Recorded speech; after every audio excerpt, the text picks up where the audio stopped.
Hi guys and welcome back to the channel Deepak Yadav Education.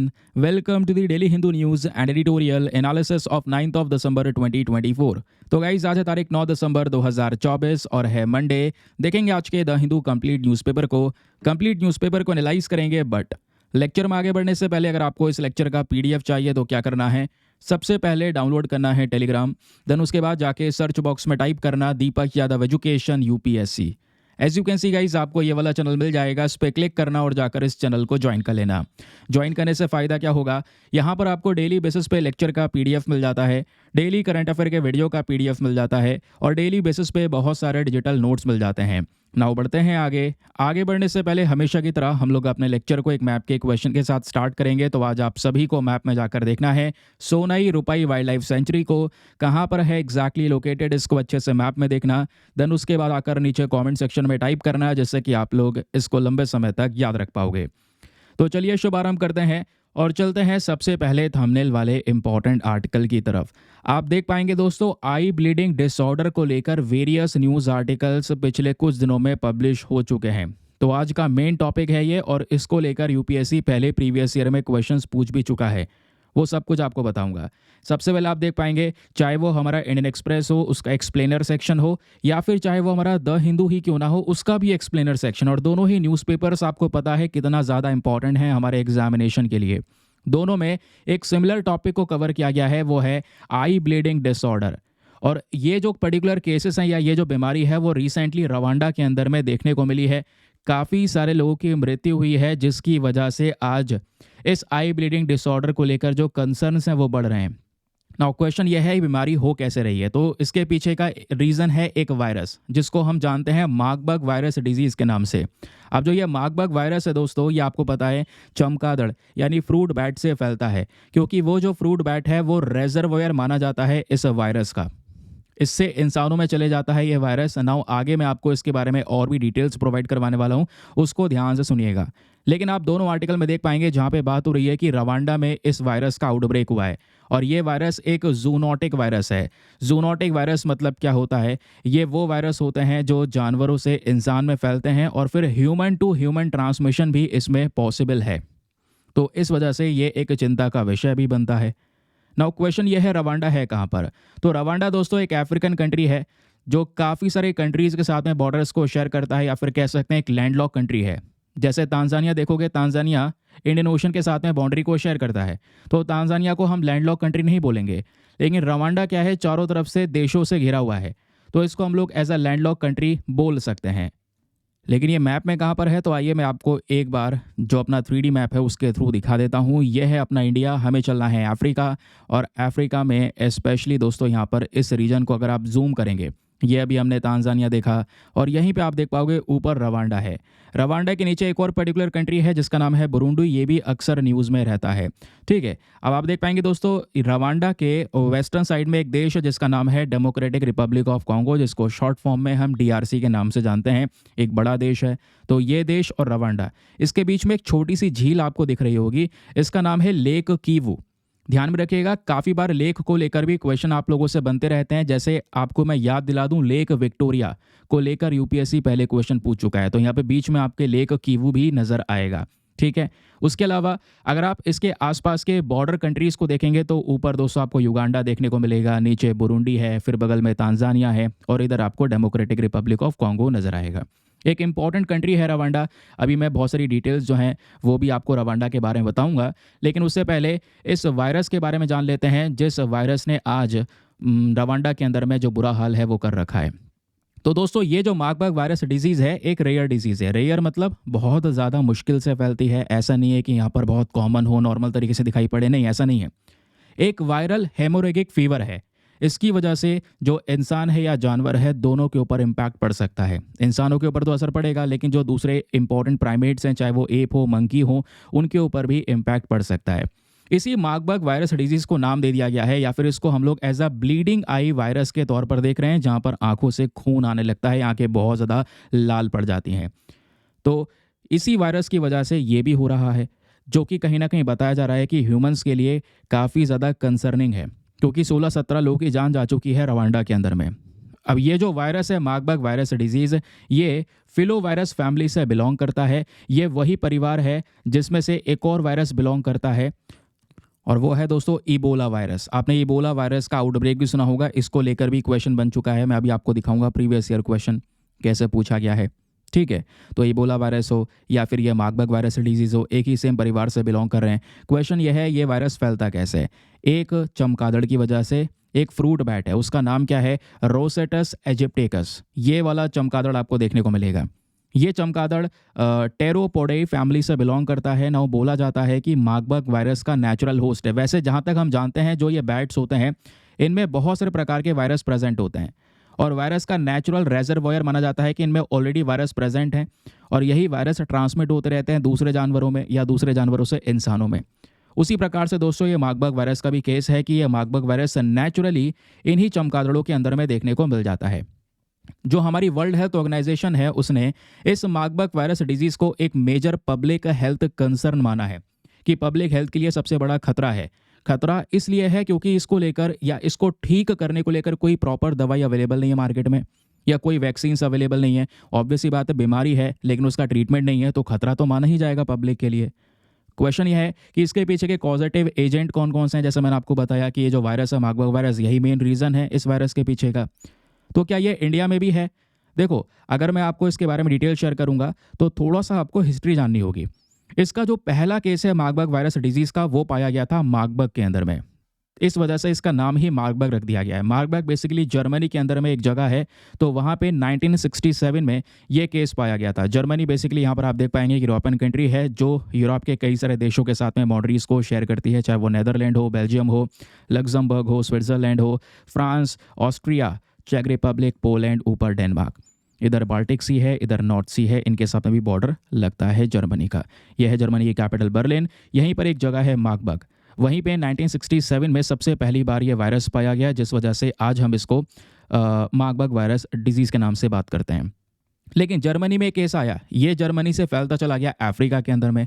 फिर Africa में पिछले कुछ समय पर, चाहे वो तांजानिया हो, चाहे वो घाना हो, चाहे वो रवांडा हो, ये तीनों आसपास के जो देश हैं इनमें ये केसेस सबसे ज़्यादा निकल कर आ रहे हैं। रवांडा में पिछले समय पर कुछ मृत्यु हुई, जिस वजह से आज हम इसका डिस्कशन कर रहे हैं। फिर कई बार जब आप डिजीज़ पढ़ते हैं ना, तो 3-4 सेक्शंस उसके पता होना चाहिए कि वो डिजीज़ होती कैसे है, वो डिजीज़ के पीछे रीज़न क्या है, वायरस है या बैक्टीरिया है। क्योंकि वायरस होगा तो वो एक कह सकते हैं कि वायरस से होने वाली बीमारी है, वायरल डिजीज़ है। फिर एक होता है बैक्टीरियल डिजीज़, जो बैक्टीरिया की वजह से हो रही है। कई बार ऐसे ही कंफ्यूज करके क्वेश्चन बनते हैं। दूसरा, आपको पता होना चाहिए ट्रांसमिशन कैसे हो रहा है। तीसरा, इसके सिम्टम्स क्या हैं। अब दोस्तों यहाँ पर मार्बर्ग वायरस के ट्रांसमिशन की बात करते हैं, तो जैसे बताया कि चमगादड़ से इंसानों में जा सकता है, ठीक है, और इंसानों से दूसरे इंसानों में फैल सकता है। मान लो एक इंसान जिसको मार्बर्ग वायरस हो चुका है, तो उसका जो ब्लड है वो नॉर्मल इंसान के कांटेक्ट में आ जाए, या उसके जो बॉडी फ्लूइड्स हैं, पसीना वगैरह है, वो दूसरे इंसान के कांटेक्ट में आ जाए, तो इससे कहीं ना कहीं ये जो वायरस है वो स्प्रेड हो सकता है। फिर बात आती है इसके लक्षण की, यानी कि सिम्टम्स की। अगर आप लक्षण देखेंगे दोस्तों, तो मार्बर्ग वायरस डिजीज़ के कुछ इंपॉर्टेंट लक्षण दिखाई देते हैं, जैसे बुखार हो गया, सर्दी लगना, सर में दर्द होना, मसल्स में बहुत ज़्यादा पेन होना, ऐसे कुछ सिम्टम्स होते हैं। चेस्ट में दर्द होना, थ्रोट खराब हो जाना, जी मचलाना, उल्टियाँ होना, डायरिया हो जाना, ये सब सिम्टम्स हैं। और धीरे धीरे करके जो सिम्टम्स हैं वो और ख़तरनाक होते चले जाते हैं, बदतर होते चले जाते हैं। और सिम्टम्स जितने खतरनाक होंगे, घातक होंगे, उससे क्या होगा, लिवर फेलियर के चांसेस बढ़ जाएंगे, है ना। फिर उसके बाद में जैसे मैंने बोला ब्लीडिंग शुरू हो जाती है। इसमें आई ब्लीडिंग भी यहाँ पर एक इंपॉर्टेंट सिम्टम माना जाता है। ऑर्गन फेलियर हो सकते हैं। ये सब दोस्तों लक्षण है मार्बर्ग वायरस डिजीज़ के। तो इतना खतरनाक है, इस वजह से इसका फैटिलिटी रेट भी बहुत ज़्यादा है, यानी ये जानलेवा बीमारी है दोस्तों। इसके जो फैटिलिटी रेट है वो 24% से लेकर 88% तक हमको देखने को मिल जाता है। और ट्रीटमेंट मैंने आपको बताया, कोई ट्रीटमेंट अवेलेबल है ही नहीं।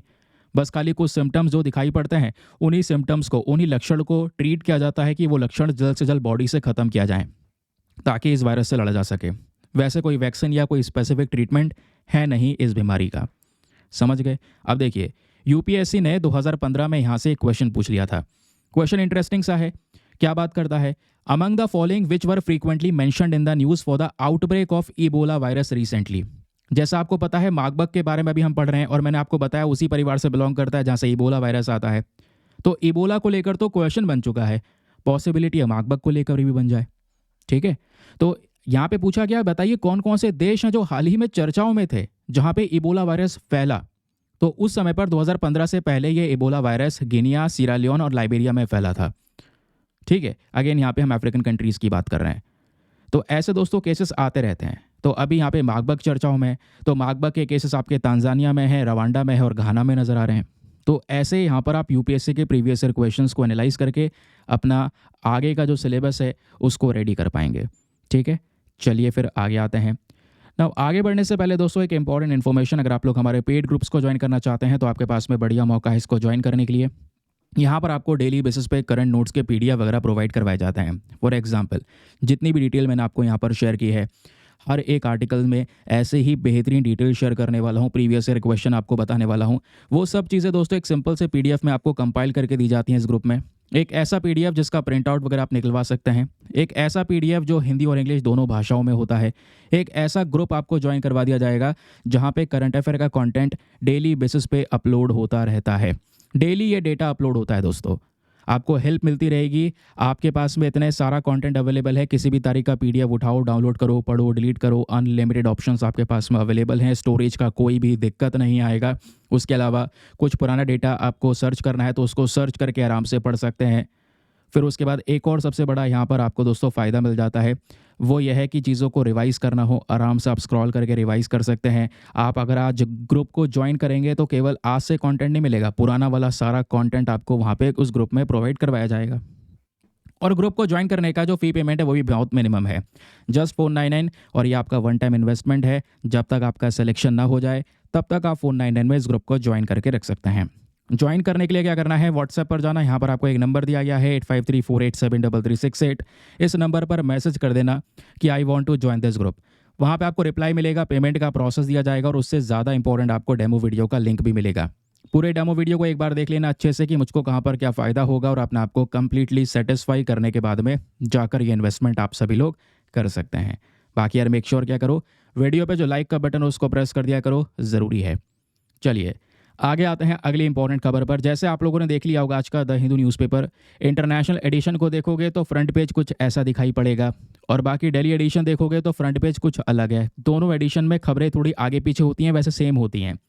ठीक है, अब ये जो आर्टिकल है दोस्तों कल ही मैंने एक्सप्लेन कर दिया है, अब वापस से आज हम टाइम वेस्ट क्यों करें, क्योंकि कल मैंने 20 मिनट्स लेके 18 टू 20 मिनट्स लेके सीरिया का पूरा इशू चल क्या रहा है, पूरा जियोपॉलिटिकल सिनेरियोज क्या हैं, जहाँ पे इजराइल, यूएसए, रशिया, ईरान, इन सब का इन्वॉल्वमेंट किस तरीके से है, क्योंकि सीरिया में बशर अल असद की सरकार जो है वो करंट समय पर गिर चुकी है।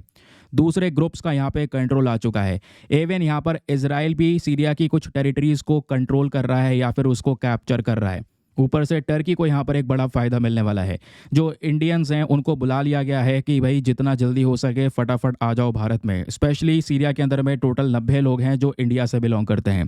केवल इंडियंस की बात नहीं हो रही है, चाहे वो चाइना हो, चाहे वो यूएसए हो, सब ने अपने देश के नागरिकों को सीरिया से वापस बुलाया है। ठीक है, तो दोस्तों यहाँ पर जो सिनेरियोज है सीरिया में ख़राब हो रहे हैं और सरकार वहाँ की हट चुकी है, आप ये कह सकते हैं बशर अल असद की सरकार यहाँ पर हट चुकी है। दूसरे ग्रुप इसको पूरी तरह से कंट्रोल कर रहे हैं, जिसमें बात हो रही है HTS ग्रुप की, वो यहाँ पे कंट्रोल कर रहा है। ये ग्रुप क्या है, कैसे बड़ा, हायत तहरीर अल शम यहाँ पर इस ग्रुप का नाम है, और कैसे यहाँ पर ये डमास्कस तक आ चुके हैं, और किस तरीके से इन्होंने जो 13 साल का पूरा ये सिविल वॉर चल रहा है उसको एंड करा है। क्योंकि सीरिया में सिविल वॉर 2011 में शुरू हुआ था, उसके पीछे का रीज़न क्या है मैं सब कुछ कल बता चुका हूँ। प्लीज़ आप लोग कल वाला वीडियो एक बार ओपन कर लो यार, है ना, ये आप देख पाओगे कल वाले वीडियो में सबसे पहला आर्टिकल ही हमने ये डिस्कस किया था। प्लीज़ आप लोगों से रिक्वेस्ट है इसको पढ़ लेना, क्योंकि इंपॉर्टेंट है। हम आगे फिर से मतलब मैं आपको फिर से दोबारा ये चीज़ बताऊंगा तो कोई फ़ायदा नहीं होगा ना। देखो ये सब नोट्स वगैरह मैंने आपको कल ही प्रोवाइड करवा दिए थे सीरियन सिविल वॉर के बारे में। ठीक, तो आप इसको एक बार देख लीजिएगा, कल वाले वीडियो में सबसे पहला टॉपिक है। बाकी आज के न्यूज़पेपर को देखोगे दोस्तों तो एडिटोरियल बहुत काम के हैं। ठीक है, फ्रंट पेज से और 8वें पेज तक जाओगे तो कुछ बीच में काम का नहीं मिलेगा, आप खुद भी एक बार देख सकते हैं। लेकिन वे 8th पेज पर कुछ काम के आर्टिकल हैं। 8th पेज पे जो एडिटोरियल सेक्शन है इसमें ये वाला एडिटोरियल स्किप कर देना। बहुत सारी ऐसी चीज़ें हैं जो हमारे काम की नहीं है यार, कुछ ऐसा ढूंढना है जो काम का एग्जाम में। जैसे आज ये वाला एडिटोरियल है इकोनॉमी का, सुपर इंपॉर्टेंट, कुछ नई टर्म्स आ चुकी हैं न्यूज़ में, उस टर्म्स को दोस्तों यहाँ पर हम डिस्कस करने वाले हैं। फिर आज का मेंस का क्वेश्चन भी मैं आपको यहाँ पर दूंगा, जहाँ पे हम समझेंगे एब्सोल्यूट डिकपलिंग और रिलेटिव डिकपलिंग का मतलब क्या होता है, ये राइटर क्या बात करते हैं, एनवायरमेंट और हमारा बिजनेस ग्रोथ को लेकर इसमें लिंक क्या दर्शाते हैं वो बताया गया है। फिर आजकल जो वाटर कंटेमिनेशन है, गंदा पानी पीने की वजह से काफ़ी लोगों की जान जा रही है, बहुत सारे लोग हॉस्पिटलाइज हो चुके हैं। तो ग्राउंड वाटर कंटेमिनेशन कितने बड़े लेवल पर हो रहा है वो डिस्कस किया गया है, वो मैं आपको बताऊंगा। इसको लेकर यूपीएससी सवाल पूछ चुका है, ठीक है, वो क्वेश्चन भी दिखाऊंगा। फिर एक आर्टिकल ये है, ये वाला एडिटोरियल बहुत काम का है और ख़ास भी है, क्योंकि यहाँ पे बोला जा रहा है कि इंडिया के अंदर में देखिए एम्प्लॉयमेंट क्राइसिस है। बहुत सारे लोग ऐसे हैं जिनको रोज़गार आज के समय पर नहीं मिल पाया है, और उसके पीछे का रीज़न है स्किल्स की कमी होना। तो लोगों को हम यहाँ पर स्किल्स प्रोवाइड करवा सकते हैं, और क्योंकि हमारी इंडस्ट्रीज़ ऐसे ग्रो हो रही हैं, आर्टिफिशियल इंटेलिजेंस, नए नए टेक्नोलॉजिकल अपग्रेडेशन हो चुका है, तो उसके हिसाब से लोगों को स्किल देना ज़रूरी है। लेकिन स्किल कैसे प्रोवाइड करवाएं, वो तरीका राइटर ने डिस्कस किया है। राइटर है ने बताया गेमीफाई के बारे में। या तो आप स्किल्स को गेमीफाई तरीके से प्रोवाइड करवाएं या सिमुलेशन की तरीके से प्रोवाइड करवाएं। तो ये गेमीफाई और सिमुलेशन दोनों कॉन्सेप्ट किस तरीके से काम करेंगे ये भी मैं आपको बताने वाला हूं। बहुत ज़्यादा शानदार टॉपिक, कुछ हटकर है ये, ठीक है। तो शुरुआत करते हैं सबसे पहले एडिटोरियल से, वो है हमारा डेथ बाय वाटर। जो आज के समय पर मृत्यु हो रही है काफ़ी सारे लोगों की ये कंटेमिनेटेड वाटर को कंज्यूम करने की वजह से। तो एक्चुअली में हुआ क्या है, देखिए जो पोर्टेबल वाटर होता है, पोर्टेबल वही साफ़ सुथरा पीने वाले पानी की हम बात कर रहे हैं। तो करंट समय पर हम लोग अपने देश में बहुत सारी जगह पर ऐसा देख रहे हैं कि साफ़ पीने का पानी अवेलेबल नहीं है। रिसेंटली अगर आप देखेंगे चेन्नई के अंदर में 3 लोगों की मृत्यु होती है। फिर बाद में जब इन्वेस्टिगेशन किया जाता है तो पता ये चलता है कि उन्होंने जो ये पानी पिया था वो था कंटेमिनेटेड पाइप्ड वाटर। जो पानी था वो यहाँ पे गंदा था, बहुत ज़्यादा दूषित पानी था, जिसकी वजह से इनकी जान चली गई। और ये जो कंटेमिनेटेड वाटर है, ये आज हमारे हेल्थ स्ट्रक्चर के लिए डेंजरस साबित हो रहा है। फिर दूसरी तरफ देखेंगे दोस्तों, ये गंदा पानी पीने की वजह से केवल ये 3 केस निकल कर नहीं आए। अभी यहाँ पे तमिलनाडु में ऐसे बहुत सारे केसेस हैं जहाँ पे 34 लोगों को 34 लोगों को हॉस्पिटलाइज किया गया है, ठीक है। डायरिया का कंप्लेंट आ रहा है, क्योंकि इसी कंटेमिनेटेड वाटर से इंसान को डायरिया हो सकता है, सबसे बड़ी चीज़ है ना। फिर उसके बाद दोस्तों जो स्टेट मिनिस्टर हैं वो आज के समय पर लोगों को भी एक्यूज़ कर रहे हैं। उनका कहना यह है कि लोग अपने आसपास की हाइजीन मेंटेन नहीं कर पा रहे हैं, है ना। लोग यहाँ पे साफ़ सफाई को लेकर बिल्कुल इर्रेस्पॉन्सिबल हो चुके हैं, तो उनकी जिम्मेदारी भी बनती है कि वो साथ में मिलकर कंट्रीब्यूट करें और साफ़ सफाई के ऊपर में ध्यान रखें। लेकिन पिछले 6 महीने देखेंगे दोस्तों तो काफ़ी कठिन हो चुके हैं, क्योंकि पिछले 6 महीने में इस प्रकार के जो केसेस हैं जहाँ पे वाटर यानी गंदा पानी की वजह से यहाँ पर लोगों को समस्याएं हुई हैं, हॉस्पिटलाइज हुए हैं या डेथ हुई हैं, ऐसे केसेस पिछले 6 मंथ्स में इंक्रीज़ हुए हैं। कई बार वाटर के अंदर में ई कोली जो बैक्टीरिया है वो आपको देखने को मिल जाएगा, उसकी वजह से काफ़ी केसेस निकल कर आए, है ना। फिर उसके बाद यहाँ पे बोला आज के समय पर गवर्नमेंट भी इसको लेकर एक बड़ा चैलेंज फेस कर रही है, क्योंकि जल शक्ति मिनिस्ट्री का एक डेटा आया है। अब डेटा सुनिएगा, ये डेटा फैक्ट है, तो इस फैक्ट को नोट डाउन कर सकते हैं, कहीं पर एडिटोरियल से नोट बनाना चाहें तो ये डिटेल लिख सकते हैं। तो इस डेटा के अंदर में ये बोला गया है कि आर्सेनिक दोस्तों यहाँ पर एक ऐसी प्रॉब्लम है जो काफ़ी सारी जगह पर आज भारत में पानी में देखने को मिलती है, और इस आर्सेनिक की वजह से लोगों को कैंसर तक हो सकता है और भी बीमारियां हो सकती हैं। तो बोला जा रहा है आज हमारे देश में जो ग्राउंड वाटर कंटेमिनेशन है, जो पानी ज़मीन के नीचे प्रेजेंट है, वो इतना दूषित हो चुका है कि काफ़ी सारी जगह पे आर्सेनिक प्रेजेंट है। 25 राज्यों के 230 डिस्ट्रिक्ट में ये वहाँ पे ग्राउंड वाटर में आर्सेनिक पाया गया है। इवन 2022 के अकॉर्डिंग अगर आप देखेंगे तो यहाँ पे बोला जा रहा है, वर्ल्ड हेल्थ ऑर्गेनाइजेशन ने ये बोला है कि 1.7 बिलियन पीपल दुनिया भर में ऐसे हैं जो कि पीने का पानी पी तो रहे हैं, बट वो दूषित पानी है। 1.7 बिलियन अपने आप में एक ह्यूज नंबर है। फिर उसके बाद दुनिया भर में अगर आप देखेंगे तो बोला जा रहा है हर साल कम से कम 1 मिलियन लोगों की जान जा रही है, कम से कम 10 लाख लोगों की जान जा रही है डायरिया की वजह से। और वो डायरिया हो कैसे रहा है, गंदा पानी पीने की वजह से, साफ सफाई ना मेंटेन करने की वजह से। फिर 2010 में अगर आप देखेंगे तो यूनाइटेड नेशन जनरल असेंबली ने यहाँ पर यह बोला है कि भाई मानव का अधिकार है राइट टू वाटर, कम से कम उनको साफ पानी जो है वो पीने का प्रोवाइड करवाइए, ये उनका अधिकार है। आज उनको ये वाला जो राइट है, जो अधिकार है, वो भी सही तरीके से हम लोग पूरा नहीं कर पा रहे हैं। तो हमें आज इसके ऊपर स्पेशल फोकस करना होगा, क्योंकि इसके ऊपर बातचीत करनी ज़रूरी है, स्टेप्स लेने ज़रूरी हैं, एक्शन लेने का रिक्वायरमेंट है, ताकि हम लोग एक सेफ़ ड्रिंकिंग वाटर सप्लाई कर सकें लोगों को। नहीं तो फिर ऐसे ही जैसे मैंने बोला कि साल में मतलब कह सकते हैं 10-10 लाख लोगों की जान जा रही है, तो अपने आप में नंबर बहुत बड़ा है। 10 लाख बहुत बड़ा नंबर होता है, समझ रहे हैं। तो वो यहाँ पे इस पर्टिकुलर एडिटोरियल में एक्सप्लेन किया गया है। लेकिन इस एडिटोरियल के अलावा भी आपको कुछ डेटा लिखना होगा, कुछ नोट टेकिंग करनी होगी, और वो नोट टेकिंग कैसे करनी है चलिए मैं आपको इसके बारे में यहाँ पे बताता हूँ। सबसे पहली चीज़, कि आज यहाँ पे जो ग्राउंड वाटर कंटेमिनेशन हो रहा है, ये जो ग्राउंड वाटर पानी मतलब जो हमारे ज़मीन के नीचे पानी प्रेजेंट है इतना गंदा हो रहा है, उसके पीछे के रीजंस क्या हैं? रीज़न नंबर वन, बहुत सारे नेचुरल अकरिंग कंटेमिनेंट्स आपको देखने को मिलेंगे। फॉर एग्जाम्पल यहाँ पे बोला जा रहा है आर्सेनिक हो गया, या फ्लोराइड हो गया, आयरन हो गया, यूरेनियम हो गया। आर्सेनिक, फ्लोराइड, आयरन, यूरेनियम, ये चारों चीज़ें ऐसी हैं जो आज हमारे इस ग्राउंड वाटर को दूषित कर रही हैं, गंदा कर रही हैं। जब आर्सेनिक और आयरन की बात करते हैं तो आर्सेनिक आयरन की वजह से वेस्ट बंगाल और असम सबसे ज़्यादा बुरी तरह से अफेक्टेड स्टेट्स हैं। यहाँ के पानी में आर्सेनिक का लेवल बहुत ज़्यादा है। अभी आपको बताऊंगा आर्सेनिक के लेवल ज़्यादा होने की वजह से क्या होगा, क्योंकि आर्सेनिक दोस्तों नेचुरली अकर होता है, ठीक है। और उसके अलावा जो यहाँ पर ह्यूमन मेड फॉर्म है उसमें भी मिलता है। हम एग्रीकल्चर सेक्टर में इस्तेमाल करते हैं, खनन में इस्तेमाल करते हैं, मैन्युफैक्चरिंग में आर्सेनिक का यूज़ होता है। फिर इंडस्ट्री से बहुत सारा आर्सेनिक निकलता भी है, निकल के पानी में पहुँचता है, ग्राउंड वाटर में पहुँचता है, तो ग्राउंड वाटर में आर्सेनिक चला जाएगा। नाउ क्वेश्चन ये है, तो होगा क्या अगर आर्सेनिक ग्राउंड वाटर में ज़्यादा होगा और एक इंसान के बॉडी में जाएगा? उनको नए नए प्रकार की बीमारियां होती हैं। फॉर एग्जांपल आपने ब्लैक फुट डिजीज़ के बारे में सुना होगा, तो ब्लैक फुट डिजीज़ जैसी बीमारियां आर्सेनिक की वजह से हो रही है इंसानों को। तो ये है कंटेमिनेशन में पहला एक इम्पॉर्टेंट रोल। दूसरा अगर आप देखेंगे जो सोर्स है दोस्तों, वो है एग्रीकल्चर सेक्टर। एग्रीकल्चर से भी बहुत सारा पोल्यूशन हो रहा है, क्योंकि हम ज़्यादा फर्टिलाइज़र इस्तेमाल करते हैं, ज़्यादा खाद इस्तेमाल करेंगे, या कीटाणुओं को मारने के लिए ज़्यादा पेस्टिसाइड का यूज़ होता है, हर्बिसाइड्स का यूज़ होता है, तो ये सब हार्मफुल केमिकल्स हैं। और फिर उसके बाद सब वो खेतों से बहते बहते लास्ट में जब एक्सेस मात्रा में इस्तेमाल करोगे, जितनी उपयोग की ज़रूरत है उतना करोगे तो वो एब्जॉर्ब कर लेगा। लेकिन जब ज़्यादा उपयोग होगा तो वो हमारे खेतों से बहकर सीधा पानी में पहुँचेगा और वाटर टेबल में मिक्स हो गए सारे के सारे केमिकल्स, उससे हमारा ग्राउंड वाटर कंटेमिनेट होगा। सिंपल सी बात है। फिर उसके बाद दोस्तों यहाँ पर तीसरा जो हमारा सोर्स बताया गया है वो है इंडस्ट्रियल वेस्ट। हम इसको नकार नहीं सकते। इंडस्ट्री से निकलने वाला एक हार्मफुल वेस्ट जो हमारे ग्राउंड वाटर में मिल रहा है। इंडस्ट्रीज़ में बहुत सारी चीज़ों की मैन्युफैक्चरिंग हो रही है, हैवी मेटल्स का इस्तेमाल हो रहा है, कुछ और भी ऐसे टॉक्सिन, ऐसे जहर वहाँ पे आपको देखने को मिलेंगे। तो वो सब चीज़ें क्या कर रही हैं, ग्राउंड वाटर में मिक्स हो रही हैं। तो अगेन ग्राउंड वाटर के लिए कंसर्न है। फिर बात आती है यहाँ पे दोस्तों एक और है, वो है अर्बनाइजेशन।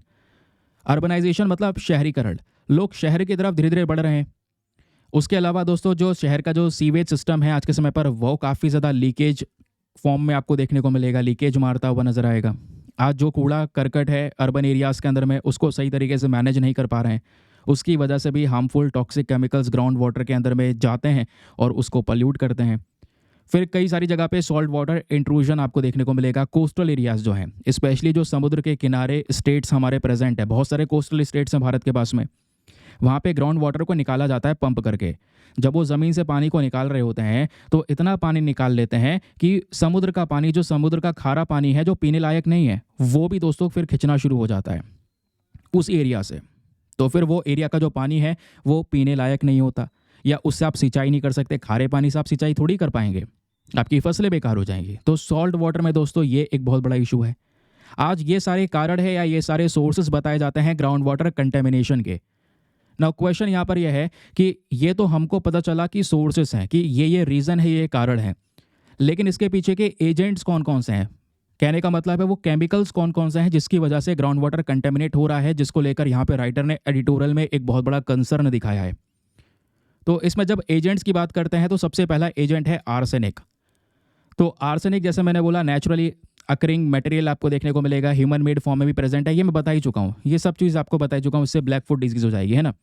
तो आर्सेनिक के अलावा दूसरी चीज़ दोस्तों वो है फ्लोराइड। फ्लोराइड क्या है, इंडिया के अंदर में जो फ्लोरोसिस है ये भी एक बड़ी समस्या है। और ये सब कैसे हो रही है, क्योंकि पानी में फ्लोराइड ज़्यादा प्रेजेंट है और हाई फ्लोराइड कंजम्पशन की वजह से ये फ्लोरोसिस हो जाता है।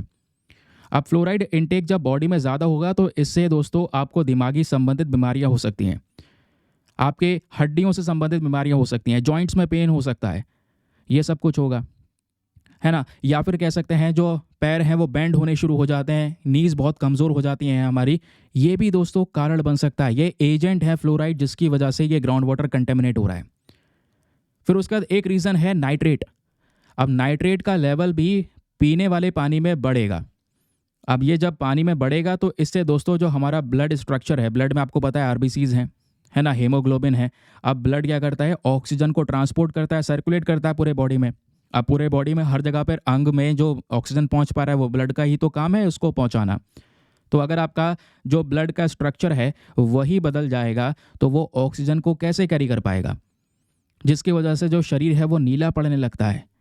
तो ये नाइट्रेट है दोस्तों, उसके पीछे का कारण। अगर आपके पानी में नाइट्रेट ज़्यादा हो जाएगा, इससे कहीं ना कहीं अगर हम देखेंगे तो ब्लू बेबी सिंड्रोम नाम की प्रॉब्लम हो सकती है। जो बच्चों के अंदर में स्किन का कलर है वह ब्लू हो सकता है क्योंकि पानी के अंदर में नाइट्रेट का लेवल इंक्रीज हो गया है। या फिर एक और समस्या हो सकती है, वो है मेथोबोग्लोबिनेमिया। अब ये क्या है? ये एक ऐसी कंडीशन होती है जहाँ पे आपका जो हेमोग्लोबिन होता है उसका फॉर्म, उसका स्ट्रक्चर चेंज हो जाता है, जिसकी वजह से वो ऑक्सीजन को कैरी नहीं कर पाएगा बॉडी के अंदर में। अब ऑक्सीजन को कैरी ना करना है अपने आप में बहुत बड़ी समस्या है, क्योंकि हमारे हर एक ऑर्गन को ऑक्सीजन की रिक्वायरमेंट होती है। ठीक है, तो आपका आर्सेनिक हो गया, ठीक है, उसके अलावा फ्लोराइड हो गया, नाइट्रेट हो गया, चौथी चीज़ है यूरेनियम। ध्यान रखना, यूरेनियम ये भी प्रेजेंट होता है। यूरेनियम एक वीक रेडियो एक्टिव आपको मटेरियल देखने को मिलेगा, और जब जब ये प्रेजेंट होगा, क्योंकि भारत में काफ़ी सारे एरियाज़ में यूरेनियम आपको नज़र आएगा, और अगर ये पानी के अंदर में प्रेजेंट होता है दोस्तों तो इससे बहुत सारी समस्याएं हो सकती हैं। क्योंकि यूरेनियम का लेवल अगर पीने के पानी में बढ़ेगा तो इससे इंसान की किडनी खराब हो सकती है। अब राजस्थान हो या नॉर्थ वेस्टर्न स्टेट्स हो, यहाँ पे यूरेनियम प्रेजेंट होता है, ठीक है। तेलंगाना में भी प्रेजेंट है, ओरिजिनल फॉर्म में आपको देखने को मिल जाएगा, ग्रेनाइट के फॉर्म में देखने को मिल जाएगा। तो ये यूरेनियम भी ग्राउंड वाटर में जाता है, इससे किडनी खराब हो सकती है जब एक इंसान इसको कंज्यूम करेगा ज़्यादा। तो यूरेनियम के अलावा दोस्तों एक और एजेंट है, वो है रेडॉन। देखो, हाल ही में बेंगलोर के काफ़ी सारे एरियाज़ के अंदर में क्या होता है, ये रेडॉन पाया गया, और रेडॉन पीने के पानी में देखने को मिलता है। रेडॉन क्या होता है, हमारे रेडियो एक्टिव जो ग्रेनाइट होता है या यूरेनियम होता है उससे ही बन के आता है। लेकिन अगर पानी में ये रेडॉन प्रेजेंट होगा, हवा में प्रेजेंट होगा, तो इससे हमारे जो लंग्स हैं, जो हमारे फेफड़े हैं, वो डैमेज हो सकते हैं। लंग कैंसर होने के काफ़ी सारे चांसेस हो सकते हैं। यह है यहाँ पर रेडॉन का कारनामा। फिर ऐसे ही दोस्तों ढेर सारे और भी मेटल्स हैं। ये तो वो मेटल हैं जो सबसे ज़्यादा पॉपुलर आपको देखने को मिलेंगे, जो चर्चाओं में रहते हैं, जिसकी वजह से लोगों को समस्याएं हो रही हैं, मृत्यु हो रही हैं। ऐसे दूसरे मेटल्स को देखोगे तो इसमें बहुत सारे और भी टाइप्स आते हैं। इसमें आपका लेड है, मरकरी है, कैडमियम, कॉपर, क्रोमियम, निकल। इन सब के अंदर में कार्सिनोजेनिक प्रॉपर्टीज़ हैं जो कैंसर कर सकते हैं एक इंसान को, और भी ढेर सारी बीमारियां हो सकती हैं।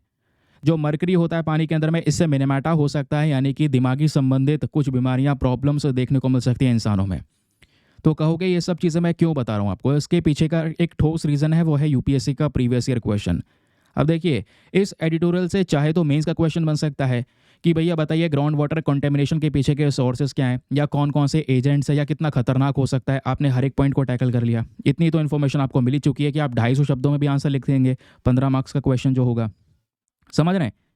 फिर उसके बाद में अब क्या है, इसके साथ साथ प्रीलिम्स में भी सवाल बन सकता है, जो कि यूपीएससी 2013 में पूछ चुका है। अब देखिए क्वेश्चन क्या था, ये सुनिएगा। Which of the following can be found as pollutants in the drinking water in some parts of India. ये आपको 5 पॉल्यूटेंट्स के नाम दिए गए हैं। इन 5 पॉल्यूटेंट्स में से वो कौन कौन से पॉल्यूटेंट हैं जो भारत के काफ़ी सारे हिस्सों में पीने के पानी में देखने को मिल सकते हैं। Option number A, arsenic. हाँ बिल्कुल मिल सकता है। आर्सेनिक के बारे में अभी हमने डिस्कस किया, सबसे पहला आर्सेनिक ही पढ़ा है। दूसरा सॉर्बिटॉल, ऐसा कुछ हमने पढ़ा नहीं। फ्लोराइड, हाँ बिल्कुल पढ़ा है, फ्लोराइड दूसरा पॉइंट पे है। फिर उसके बाद में चौथा फॉर्मल्डिहाइड, ऐसा कुछ भी नहीं पढ़ा। पांचवा यूरेनियम, हाँ यूरेनियम भी है। तो आर्सेनिक, फ्लोराइड और यूरेनियम, ये 3 आपको देखने को मिल जाएंगे जो हाँ भारत के काफ़ी सारे हिस्सों में ड्रिंकिंग वाटर में प्रेजेंट है। इस वजह से मैंने खुद डिटेल्स आपको एक्सप्लेन कर दिया है। तो इसका सही उत्तर क्या होना चाहिए? Option number C, 1, 3 and 5 only. ठीक है, तो ऑप्शन नंबर सी इसका करेक्ट आंसर हो गया। इस तरीके से क्वेश्चंस यहाँ पे फॉर्म हो जाते हैं। चलिए अगले आर्टिकल या अगले एडिटोरियल पर आते हैं। लेकिन नेक्स्ट एडिटोरियल बढ़े उससे पहले दोस्तों मेक श्योर क्या करना कि जितने भी लोग यहाँ पर नए जुड़े हैं, आज पहली बार इस वीडियो में आए हैं, वो चैनल को सब्सक्राइब कर लें, और नोटिफिकेशन के साथ साथ में बेल आइकॉन को प्रेस कर लें। ऑल वाले ऑप्शन पे क्लिक कर लेना, ताकि कल जब वीडियो अपलोड होगा तो आपके टाइम पे नोटिफिकेशन मिल सके। क्योंकि चाहे कैसे भी सिनेरियोज हो, ये वीडियो डेली अपलोड होते हैं। डेली आपको यहाँ पर न्यूज़पेपर पढ़ने का तरीका पता चलता है, आज अखबार में क्या इंपॉर्टेंट है, कैसी खबरें पढ़नी है, और कैसे क्वेश्चन बन सकते हैं एग्जाम के, है ना। करंट अफेयर आपको थ्रू न्यूज़पेपर वो कवर किया जाता है। तो मेक श्योर करना चैनल को सब्सक्राइब करके रखें। बाकी हमारा एक टारगेट भी है 600 के सब्सक्राइबर्स को अचीव करना, उसमें आप सब लोगों को मदद करनी है जल्द से जल्द। चलिए अगला जो एडिटोरियल है दोस्तों, ये भी हमारा पेज नंबर 8 पर ही प्रेजेंट है, जिसमें मैं बता रहा था इकोनॉमी के 2 इंपॉर्टेंट टर्म्स भी आपको यहाँ पर देखने को मिलेंगे जो आज हम डिस्कस करेंगे। ये टॉपिक आपका जीएस पेपर नंबर 3 इकोनॉमी से ही लिंक होगा। तो एक राइटर हैं बद्री नारायण गोपाल कृष्णा, दूसरी हैं यहाँ पर शेफाली गोयल। राइटर के नाम ध्यान नहीं रखने होते हैं, मैं आपको बस खाली बता रहा हूँ कि आखिरकार किन्होंने ये एडिटोरियल को लिखा है। इस एडिटोरियल में राइटर का एक स्पेशल फोकस क्या है कि देखिए, जो इंडिया की इकॉनमी है वो हमने पिछले कुछ समय पे देखा है वो मजबूत हुई है, लेकिन बीच में कुछ झटके भी देखने को मिले हैं। जैसे जीडीपी की ग्रोथ उतनी नहीं हो पाई जितना एक्सपेक्टेड था। हमारे 2024-25 के इस फाइनेंशियल ईयर के अंदर में Q2 में जो जीडीपी की ग्रोथ है वो केवल 5.4% तक रह गई है ना। लेकिन फिर भी अगर हम देखेंगे पहले के कंपैरिजन में जीडीपी की ग्रोथ हुई है। हमारा जो कह सकते हैं इकोनॉमी है वो ऑब्वियस सी बात है इंप्रूव हुई है। लेकिन जब भी आपको पता है किसी भी पर्टिकुलर कंट्री की इकोनॉमी जब ग्रो करती है, इकोनॉमी इंप्रूव होती है, तो उसमें क्या होता है, उस देश में पॉल्यूशन यानी प्रदूषण भी बहुत ज़्यादा होता है। बिना प्रदूषण के इकोनॉमी ग्रो हो जाएगी? ये आप लोगों से एक सिंपल सा क्वेश्चन है, बताइए। कहोगे नहीं। क्यों? क्योंकि भाई अगर आपके देश को बहुत ज़्यादा ग्रो करना है, उसको एक डेवलप्ड कंट्री बनना है, तो ढेर सारे इंडस्ट्रीज़ की रिक्वायरमेंट होगी। और क्या वो इंडस्ट्री पॉल्यूशन नहीं करेगा? बिल्कुल करेगा। बहुत सारा कार्बन एमिशन करेगा, तेल जलेगा, बहुत सारी चीज़ें और भी जलेंगी, फॉसिल फ्यूल जलेंगे, तो उससे कार्बन एमिशन होगा। समझ रहे हैं इस बात को? तो क्या होता है कि काफ़ी सारी कंट्रीज़ जो हैं वो कार्बन एमिशन करती हैं। लेकिन आज क्या हो रहा है, दो नए टर्म्स आ चुके हैं। एक टर्म आता है हमारा, वो क्या कहलाता है, ध्यान से सुनिएगा। एक टर्म है आपका एब्सोल्यूट डीकपलिंग और दूसरा टर्म है रिलेटिव डीकपलिंग। ये दो टर्म्स हैं। इन दो टर्म को समझ गए, इस एडिटोरियल का आधे से ज़्यादा काम आपका हो जाएगा। लेकिन पहले ये जान लो, आज दुनिया में सबसे ज़्यादा प्रदूषण करने वाले देश हैं कौन से? तो यहाँ पे 2024 का जो एक पर्टिकुलर इंडेक्स है वो ये बताता है चाइना है। चाइना सबसे ज़्यादा प्रदूषण करता है, कार्बन एमिशंस करता है, ग्रीन हाउस गैस एमिशंस करता है। फिर यूएसए है, देन उसके बाद में इंडिया है। तो इंडिया कोई पीछे नहीं है, इंडिया आपको थर्ड नंबर पर ही देखने को मिल जाएगा। फिर रशिया, जापान, ईरान, ये सब देश हैं जो बहुत सारा जो प्रदूषण है या ग्रीन हाउस गैस एमिशंस हैं वो करते हैं, क्योंकि ये देश लगातार ग्रो होने की तरफ में बढ़ रहे हैं। लेकिन इंडिया में एक दिलचस्प सी चीज़ नज़र आई है। पिछले कुछ समय पर हमारी इकोनॉमी तो ग्रो हुई है, लेकिन इकोनॉमी ग्रो होने के साथ साथ भारत ने रिलेटिव डीकपलिंग को अपनाया है। क्या अपनाया है? Relative decoupling. ठीक है, ये वाला कॉन्सेप्ट। अब पहले मैं आपको हाथों हाथ ये बता देता हूं कि एब्सोल्यूट डीकपलिंग होती क्या है और रिलेटिव डीकपलिंग से ये कैसे अलग है। देखिए, एब्सोल्यूट डीकपलिंग की डेफिनेशन ये है, ये वो सिचुएशन होती है जहां पे हमारी इकोनॉमिक ग्रोथ हो रही है, हम अपनी इकोनॉमी को ग्रो कर रहे हैं, लेकिन हम एनवायरमेंट पे बिल्कुल भी असर नहीं डाल रहे या एनवायरमेंट को बिल्कुल भी नुकसान नहीं पहुंचा रहे। क्योंकि मैंने अभी आपको क्या बताया, जब जब आपको इकोनॉमी ग्रो करनी होगी, बिजनेस लगाने होंगे, इंडस्ट्री लगानी होगी, और वो सब बिजनेस इंडस्ट्री दबा के प्रदूषण करेंगे। लेकिन अगर वो देश एब्सोल्यूट डीकपलिंग हुआ तो एब्सोल्यूट डीकपलिंग में क्या होगा, वो देश की इकोनॉमी ग्रो भी हो रही है, वो लगातार अपने बिजनेस को ग्रो कर रहे हैं, इंडस्ट्री के ऊपर ग्रो कर रहे हैं, लेकिन वो इस चीज़ पर भी इंश्योर कर रहे हैं, उसको ध्यान रख रहे हैं कि हम कोई प्रदूषण ना करें। समझ रहे हैं? तो उसको बोलते हैं एब्सोल्यूट डीकपलिंग। डीकपलिंग मतलब अपनी इकोनॉमिक ग्रोथ को एमिशन से अलग कर देना। फिर बोल रहा हूं, हमारी इकोनॉमी को, जो हमारी इकोनॉमी की ग्रोथ हो रही है और एनवायरमेंट के अंदर जो हम प्रदूषण कर रहे हैं, उन दोनों को अलग कर देना, उसको बोलते हैं डीकपलिंग। तो एब्सोल्यूट आगे वर्ड लगा, यानी कि कंप्लीटली उसको अलग कर देना, जहां पे हमारी इकोनॉमी भी ग्रो हो रही है और हम एनवायरमेंट के इम्पैक्ट को पूरी तरह से डिक्रीज कर रहे हैं। फॉर एग्जाम्पल, यहाँ पे सबसे बड़ा एग्जाम्पल आप देखिए, ऐसे एग्जाम्पल वगैरह कोट कर सकते हैं जब आपको एग्जाम में क्वेश्चन बन जाए। तो यहाँ पे बोला जा रहा है कि मान लो एक देश है, उसकी जीडीपी बढ़ रही है, यानी उसकी इकोनॉमी ग्रो हो रही है, लेकिन दूसरी तरफ वो जो कार्बन एमिशन है या पानी का इस्तेमाल कर रहा है या जो वेस्ट वगैरह है वो सब कम हो रहा है। जैसे मान लो एक देश की इकोनॉमी है वो 3% से ग्रो कर रही है, लेकिन उस देश में इकोनॉमी तो ग्रो कर रही है, लेकिन साथ ही साथ में जो कार्बन एमिशन है, जो पोल्यूशन है, वो 2% से गिर रहा है। वो 2% से प्रदूषण कम करते चले जा रहे हैं, अपनी इकोनॉमी को ग्रो करते चले जा रहे हैं। ऐसी टेक्नोलॉजी को अपना लिया है, या सोलर एनर्जी का इस्तेमाल कर रहे हैं, या दूसरे एनर्जीज का इस्तेमाल कर रहे हैं जिससे कोई प्रदूषण ना हो। तो ऐसे सिनेरियोज को हम क्या बोलते हैं? एब्सोल्यूट डीकपलिंग बोलते हैं। उस इकोनॉमी को एब्सोल्यूट डीकपलिंग बोला जाएगा। इसका इंपॉर्टेंस क्या होता है दोस्तों? तो इसका सबसे बड़ा इंपॉर्टेंस यही है कि एक सबसे अच्छा सिनेरियो है, क्योंकि अगर आपको सस्टेनेबल तरीके से इकोनॉमिक डेवलपमेंट पे ध्यान रखना है, अपने एनवायरमेंट को बिना कोई नुकसान पहुंचाए, तो यही एक ऑप्शन है जो अपना सकते हैं। क्योंकि नहीं तो फिर अगर हम लगातार प्रदूषण करते रहेंगे तो दुनिया भर का प्रेशर पड़ता रहा है। आज आप देख पाएंगे जितनी भी डेवलप्ड कंट्रीज है वो डेवलपिंग कंट्री के ऊपर प्रेशर डाल रही है, भाई पोल्यूशन रोको। बड़ी बड़ी मीटिंग्स हो रहे हैं, कॉन्फ्रेंस ऑफ पार्टीज़ की मीटिंग होती हैं कि प्रदूषण को कैसे रोका जाए। समझ रहे हैं? तो ये एक अच्छा कॉन्सेप्ट हो सकता है एब्सोल्यूट डीकपलिंग का। तो इंपॉर्टेंस क्या है ये समझ गए। लेकिन भारत एब्सोल्यूट डीकपलिंग नहीं है, ध्यान में रखना। इंडिया ये वाला स्टेज में नहीं आता, इंडिया आता है रिलेटिव डीकपलिंग में। अब ये रिलेटिव डीकपलिंग क्या होता है, ज़रा ये सुनिए। इस वाली डेफिनेशन में ये बोला जा रहा है, ये जो पर्टिकुलर डीकपलिंग है इसका मतलब है एक ऐसी सिचुएशन या ऐसा देश जिसकी इकोनॉमिक ग्रोथ तो हो रही है, यानी इकोनॉमी भी ग्रो कर रही है, लेकिन एनवायरनमेंट पे इम्पैक्ट तो पड़ रहा है लेकिन बहुत धीमी गति से। एनवायरनमेंट को नुकसान भी कर रहे हैं हम, लेकिन बहुत ही धीमी गति से। ऐसा नहीं है एनवायरनमेंट में बहुत ज़्यादा प्रदूषण हो रहा है, जितना तेज़ी से इकोनॉमी हो रहा है, ग्रो हो रहा है, उतना ही प्रदूषण कर रहे हैं, ऐसा नहीं है। इकोनॉमी जितनी ग्रो हो रही है उसके हिसाब से प्रदूषण हम कम कर रहे हैं लेकिन कम कर रहे हैं। लेकिन एब्सोल्यूट डीकपलिंग में क्या हो रहा था, हम प्रदूषण कर ही नहीं रहे हैं, प्रदूषण कम करते चले जा रहे हैं, 2-3% से गिराते चले जा रहे हैं और इकोनॉमी ग्रो करती चली जा रही है। लेकिन रिलेटिव में थोड़ा बहुत प्रदूषण हो रहा है, लेकिन थोड़ा बहुत। अब फॉर एग्जाम्पल मान लो एक देश की इकोनॉमी है, वो 5% से ग्रो कर रही है, लेकिन वहाँ पे पोल्यूशन हो रहा है, और वो पोल्यूशन दोस्तों यहाँ पर 3% से बढ़ रहा है। ऐसा नहीं है कि 5% ऐसे इकोनॉमी ग्रो कर रही है और 10% से प्रदूषण बढ़ रहा है, ऐसा नहीं है। पोल्यूशन हो रहा है लेकिन बहुत कम हो रहा है। तो इससे क्या होगा, एक देश की इकोनॉमिक ग्रोथ तो होगी लेकिन एनवायरनमेंट के ऊपर में नुकसान बहुत ज़्यादा कम होगा। तो इसका इंपॉर्टेंस क्या होगा कि भाई ये भी एक अच्छा स्टेप है, क्योंकि पहले अगर आपको एब्सोल्यूट डीकपलिंग की तरफ बढ़ना होगा तो उससे पहले रिलेटिव डीकपलिंग को अपनाना होगा। धीरे धीरे करके प्रदूषण कम करते चले जाओ, कम करते करते फिर एक बार में पूरी तरह से ही क्या कर देना, एब्सोल्यूट डीकपलिंग पर आ जाना, जब आप सभी प्रकार की टेक्नोलॉजीज़ को अपने पास में अपना लेंगे उसके बाद। समझ गए? तो ये दोस्तों यहाँ पर एक इम्पॉर्टेंट चीज़ है, दोनों के बीच का जो डिफरेंस है वो ध्यान में रखिएगा, क्योंकि मैं अभी आपको एक मेंस का क्वेश्चन दूंगा, टेस्टिंग करूंगा आपकी मेमोरी की, आपको कितना समझ में आया है। अब राइटर साहब भी यहाँ पर उसी चीज़ को मेंशन करते हैं। क्या मेंशन करते हैं कि भाई एक सबसे इंपॉर्टेंट क्वेश्चन यह है, क्या इंडिया अपनी इकोनॉमिक ग्रोथ और पोल्यूशन को पूरी तरह से हटा चुका है? नहीं, भारत डीकपल ज़रूर कर चुका है, लेकिन वो एब्सोल्यूट डीकपलिंग नहीं है, वो हमारी है रिलेटिव डीकपलिंग, जो कि एक अच्छा स्टेप है। क्योंकि इकोनॉमिक सर्वे अगर आप देखोगे दोस्तों तो वहाँ पे इंडिया डीकपलिंग कर रहा है ये तो बताया गया, लेकिन एब्सोल्यूट है या रिलेटिव है ये नहीं बताया गया। अब दोनों के बीच का फ़र्क क्या है वो मैं आपको बता चुका हूँ।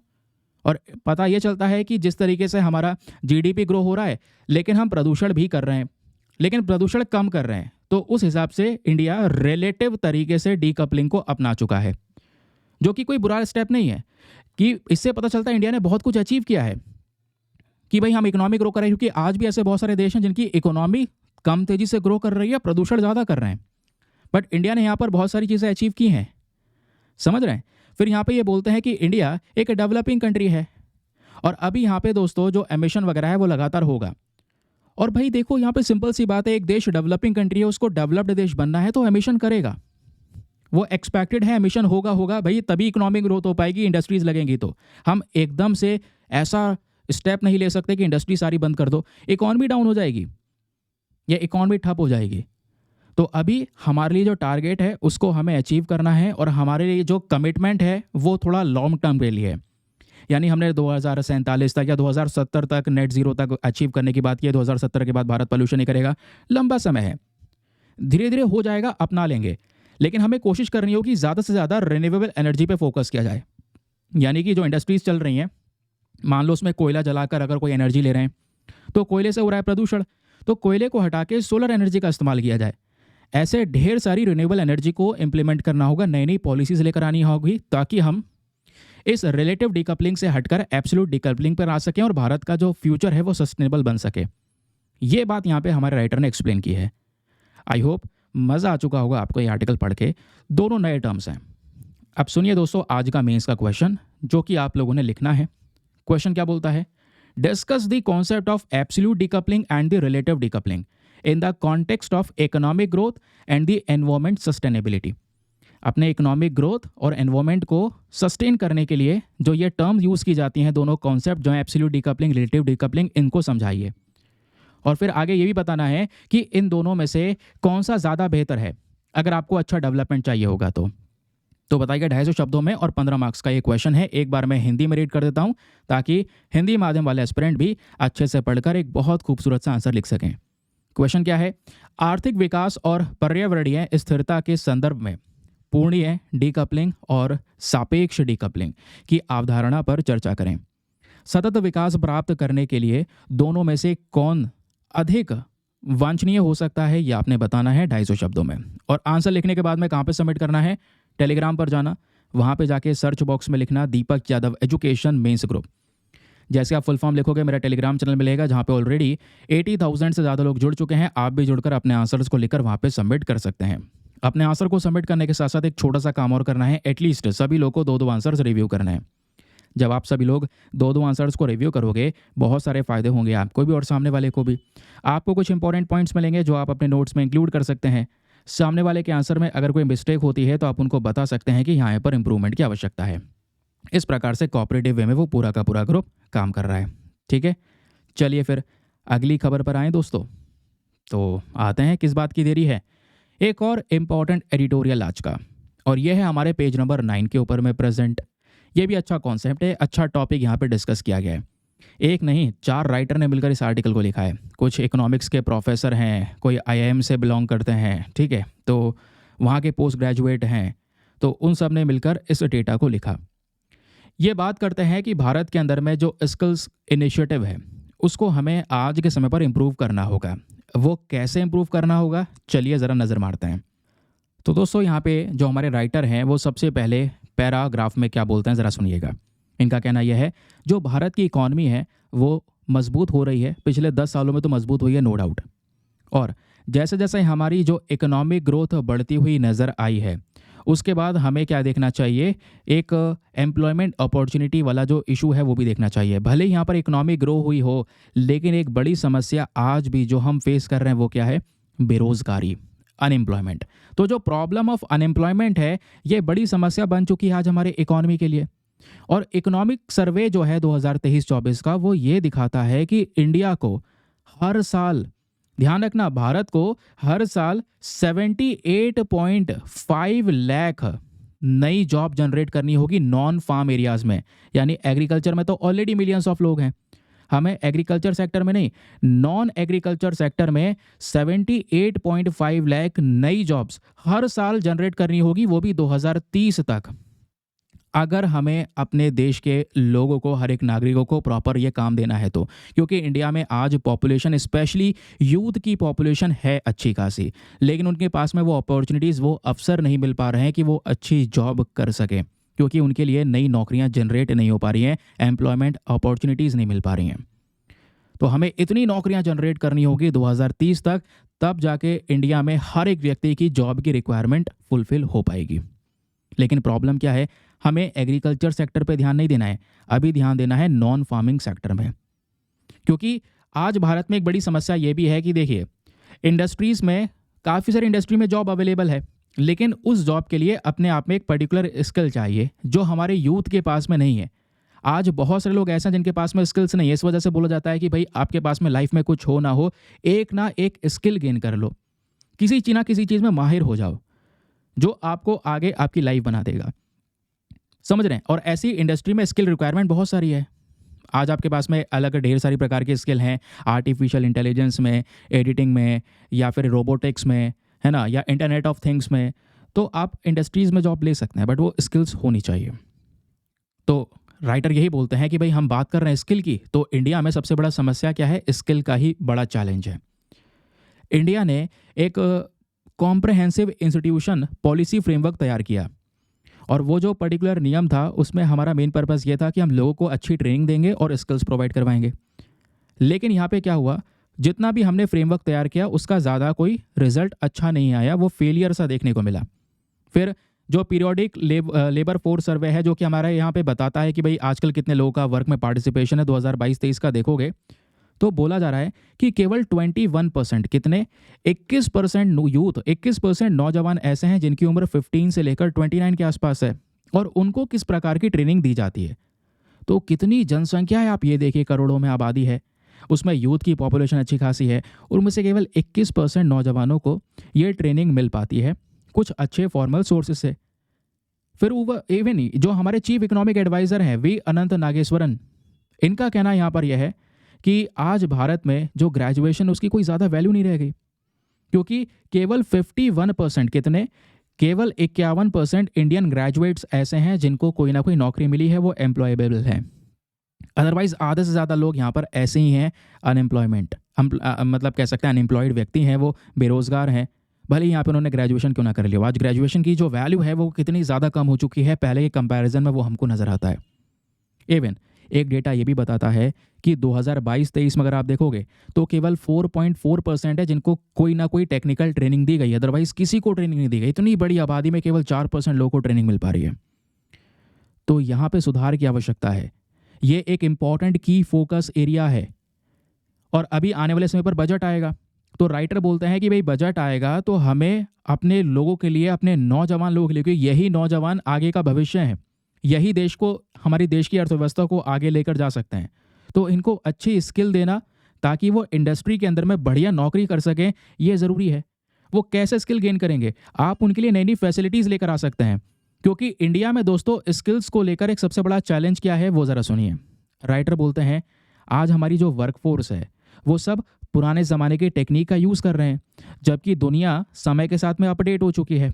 अगर आप देखेंगे तो इंडस्ट्री की रिक्वायरमेंट अलग हो चुकी है। पहले इंडस्ट्री में लेबर रख लेते थे, आज उनको स्मार्ट लेबर चाहिए। आज इंडस्ट्री के अंदर रिक्वायरमेंट चेंज हो चुकी है, क्योंकि इंडस्ट्री में एडवांस टेक्नोलॉजी को अपनाया जा रहा है, चाहे वो आर्टिफिशियल इंटेलिजेंस हो, रोबोटिक्स हो, इंटरनेट ऑफ थिंग्स हो, ये सब चीज़ें चाहिए। अब ये सब चीज़ें अपना रहे हैं तो ऑब्वियस ही बात है क्या होगा, हमें चीज़ों को, लोगों को भी अपडेट करना होगा समय के साथ में। क्योंकि एक डेटा ये बोलता है कि इंडिया के जो मैन्युफैक्चरर्स हैं वो 2025 तक और ज़्यादा डिजिटल ट्रांसफॉर्म हो जाएंगे। तो दुनिया भर की जो सरकार की पॉलिसी हैं, ये पॉलिसी हमको प्रोवाइड करवानी होगी लोगों के लिए, स्पेशली इंडियन यूथ को हमें स्किल्स प्रोवाइड करवानी होगी ताकि वो इस तरीके की जॉब्स को ग्रैब कर सके, क्योंकि समय हमें आगे का दिख रहा है, डिजिटाइज हो जाएगा। तो जैसे जैसे समय चल रहा है तो ये बहुत ज़्यादा क्रूशल है, बहुत ही ज़्यादा ज़रूरी है कि हम अपने वर्कफोर्स को, अपने लोगों को स्किल्स प्रोवाइड करवाएं ताकि इस प्रकार की जो इंडस्ट्री की ज़रूरतें हैं वो पूरी हो सकें और लोगों को अच्छी नौकरियां मिल सकें। समझ रहे हैं? फिर इसके लिए यहाँ पर क्या क्या चीज़ें हो सकती हैं वो राइटर ने डिस्कस की हैं। राइटर ये बोलते हैं कि भारत को क्या करना होगा स्किल देने के लिए। अब कहोगे कोई प्रोग्राम शुरू कर सकते हैं, ठीक है, लेकिन प्रोग्राम्स की जगह आप क्या कर सकते हैं, एक तरीका अपना सकते हैं, वो है गैमिफाइड और सिमुलेशन का। ठीक है, एक होता है गैमिफाइड, मैं लिख देता हूँ, और एक होता है सिमुलेशन। ये दो टेक्निक्स का इस्तेमाल करके हम लोगों को स्किल दे सकते हैं, ये राइटर का कहना है। अब देखिए दोनों दो नए कॉन्सेप्ट हैं, क्योंकि आपसे क्वेश्चन बन जाएगा कि भाई स्किल दे सकते हैं, मान लो इंटरव्यू में आप बैठे हो कि कैसे जॉब की प्रॉब्लम को हम कह सकते हैं कि ख़त्म कर सकते हैं, तो आप कह सकते हैं कि भाई हम स्किल्स प्रोवाइड करवा सकते हैं, लेकिन फिर आपसे सामने ही वो फंसा देगा, वो ये पूछेगा स्किल किस तरीके से दे सकते हैं। तब आपके पास में एक बढ़िया ठोस जवाब है जो इम्प्रेस कर दे सभी को कि सर स्किल देने के तरीके हो सकते हैं। यहाँ पर एक हो सकता है गेमिफाइड या गेमिफिकेशन जिसको बोलते हैं, और दूसरा होता है सिमुलेशन। ये तरीके हो सकते हैं। अब गेमिफिकेशन में क्या होता है ज़रा सुनिएगा। यहाँ पर हम जो गेम के अंदर डिज़ाइन होता है ना, गेम में कुछ पॉइंट्स दिए जाते हैं लोगों को, बैजेस दिए जाते हैं, चैलेंजेस होते हैं, फिर आप जीत जाते हो तो आपको रिवॉर्ड मिलता है।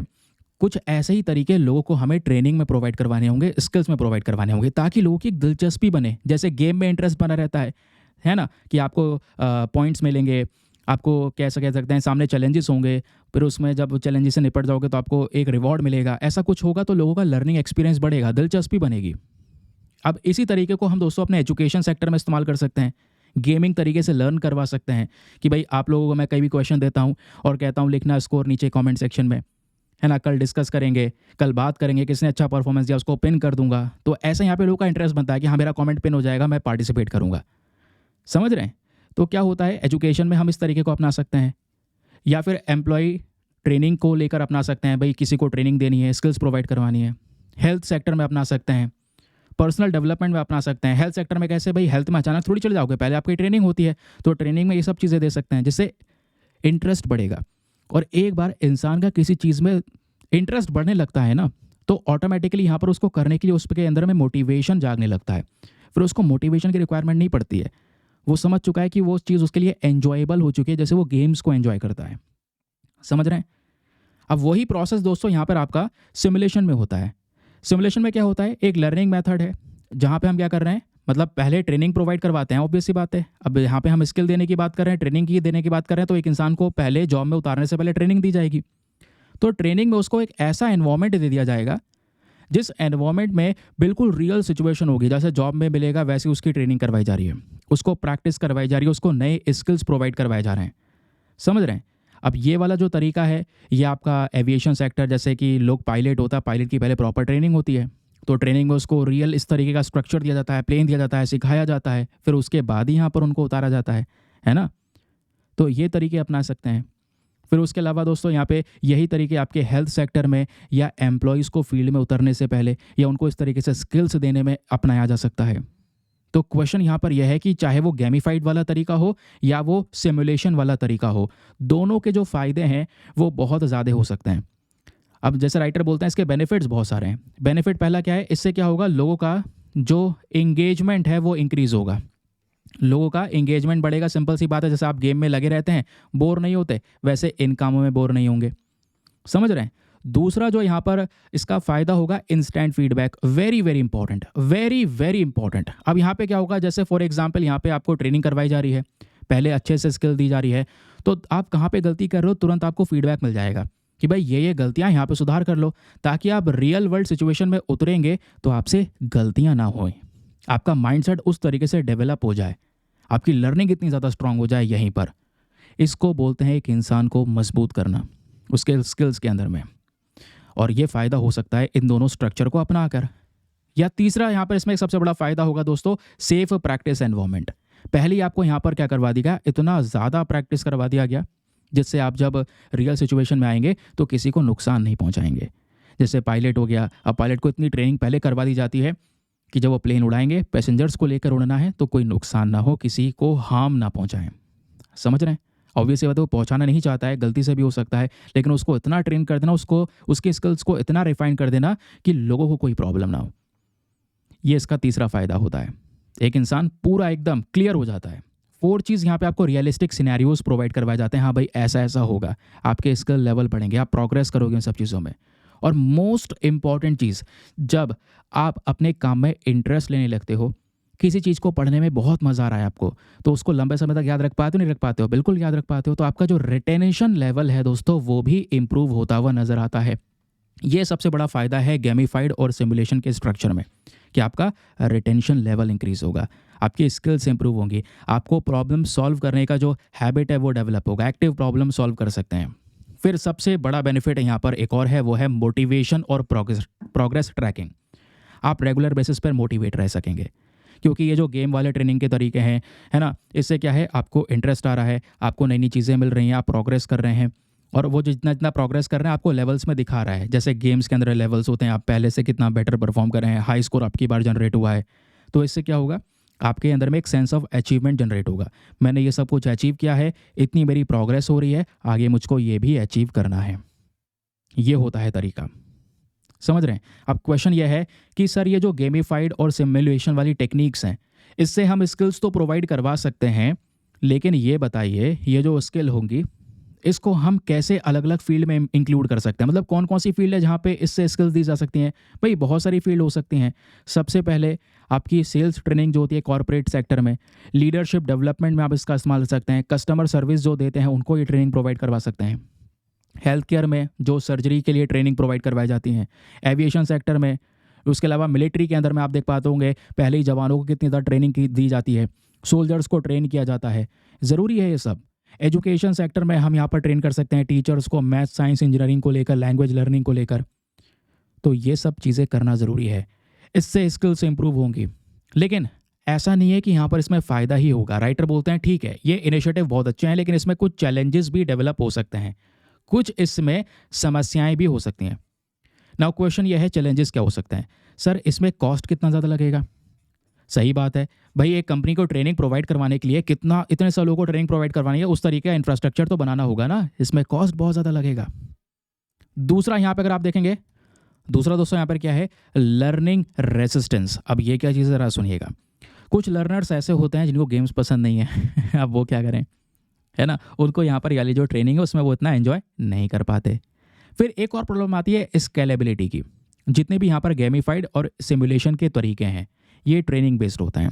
अब यहाँ पर ट्रेनिंग वगैरह प्रोवाइड करवाए जाएंगे, ठीक है, लेकिन इसके लिए आपको बहुत सारी चीज़ों का रिक्वायरमेंट होगा, बहुत सारे रिसोर्सेज आपके लगेंगे, तो इसमें ये कुछ समस्याएं हो सकती हैं। और कई बार क्या हो सकता है, कंटेंट रेलिवेशन, या फिर कह सकते हैं कंटेंट रेलिवेंस। ये बहुत इंपॉर्टेंट पॉइंट है, ध्यान से सुनिएगा। ये दिक्कत क्या है भाई, आप ट्रेनिंग प्रोवाइड करवा रहे हैं तो ट्रेनिंग में हाई क्वालिटी ट्रेनिंग देने की ज़रूरत है। आजकल क्या होता है, आप देख पाएंगे वेरियस सेक्टर्स के अंदर में जो ट्रेनिंग दी जाती है वो उतनी ज़्यादा हाई क्वालिटी की नहीं होती। तो तो क्या होगा, रियल टाइम सिचुएशन में सिचुएशन अलग है बिल्कुल, और आपने जो ट्रेनिंग दी है वो बिल्कुल अलग है। इंसान ट्रेनिंग करने के बाद भी जब एरिया में गया, उसको सर्व करने के लिए पहुंचाया गया, तो उसको लग रहा है सब कुछ नया है, तो कोई फ़ायदा नहीं है। आपको जो ट्रेनिंग का सिलेबस है या ट्रेनिंग का जो कंटेंट है वो बिल्कुल रेलिवेंट रखना होगा, जो एग्जैक्ट उसको फेस करना पड़ेगा आगे जाकर। वो यहाँ पे राइटर ने एक्सप्लेन किया। आई होप आपको क्लैरिटी मिल चुकी है, ये समझ में आ चुका है कि सर ये गेमीफाई और सिमुलेशन के बीच का डिफरेंस क्या होता है in terms of skill development. चलिए एक और इंपॉर्टेंट खबर पर आते हैं। आज हमारे दोस्तों साइंस एंड टेक की एक बेहतरीन न्यूज़ आपको ये नजर आएगी। आज के अखबार में बिल्कुल आखिरी पेज पे ये आर्टिकल प्रेजेंट है। क्या बात की जा रही है, study brings Indian star tortoise to evidence based conservation. देखिए एक स्टडी हो रही है भारत के स्टार टॉर्टोइज को लेकर। स्टार टॉर्टोइज पिछले साल न्यूज़ में था और वो भी सितंबर के महीने में, एक साल से ज़्यादा हो चुका है। इंडिया का स्टार टॉर्टोइज कुछ इस प्रकार से दिखाई पड़ता है, जैसा फोटो आप देख पा रहे हो। इसके बॉडी के ऊपर इस तरीके से स्टार वाले स्ट्रक्चर नजर आएंगे। इसका साइंटिफिक नेम है ग्योक्लोन एलिगन। आज ये बहुत ज़्यादा खतरों में है। ठीक है, खतरों में क्यों है, क्योंकि पिछले कुछ समय पर दोस्तों इसकी इलीगल स्मगलिंग हुई है। तो एक नई स्टडी आई है, वो क्या बताती है, एक नई स्टडी हुई है इंडियन स्टार टॉर्टोइज के ऊपर में। ये स्टार टॉर्टोइज कुछ इस प्रकार से दिखाई पड़ता है और ये पाया गया कि इन स्टार टॉर्टोइज का इलीगल तरीके से व्यापार हो रहा है, इलीगल ट्रेड हो रहा है। और इलीगल ट्रेड होने की वजह से इन टॉर्टोइज की जान को खतरा है, इनकी पॉपुलेशन कम हो रही है। फिर रिसर्च यहाँ पर ये बोलते हैं रिसर्चर्स कि भाई आज हमें इन टॉर्टोइज को बचाने के लिए प्रॉपर मात्रा में कंजर्वेशन स्ट्रैटेजी की आवश्यकता है। एक ऐसी रणनीति की ज़रूरत है जो इनकी प्रॉपर तरीके से प्रोटेक्शन प्रोवाइड करवा सकें। फिर उसके बाद में रिसर्चर्स का ये भी कहना है कि भाई हमें क्या करना होगा, इन टॉर्टोइज के जेनेटिक स्टडी करनी ज़रूरी है।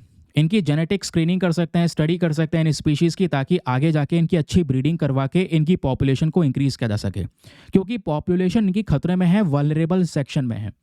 इस वजह से दोस्तों ये इंडियन स्टार टॉर्टोइज चर्चाओं में है।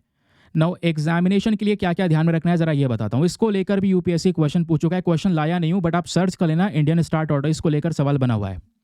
ठीक है, तो सबसे पहले यहाँ पे जब हम बात करते हैं स्टार टॉर्टोइज के बारे में, तो उसका हैबिटेट याद रखिएगा, ये कहाँ पे पाया जाता है। इंडियन स्टार टॉर्टोइज दोस्तों भारत के कई सारे रीजन्स में, स्पेशली जो हमारा भारत का सेंट्रल और सदर्न पार्ट्स है वहाँ पर देखने को मिलेगा। वेस्ट पाकिस्तान में, श्रीलंका के अंदर भी ये टॉर्टोइज पाए जाते हैं। फिर उसके अलावा ज़्यादातर इनको जो जंगल हैं या सूखे एरियाज़ है वहाँ पे रहना ज़्यादा पसंद है। थ्रेट की बात करेंगे तो जैसे हम ये देख पा रहे हैं पिछले कुछ समय पर इनकी स्मगलिंग हुई है, इलीगल तरीके से व्यापार हुआ है।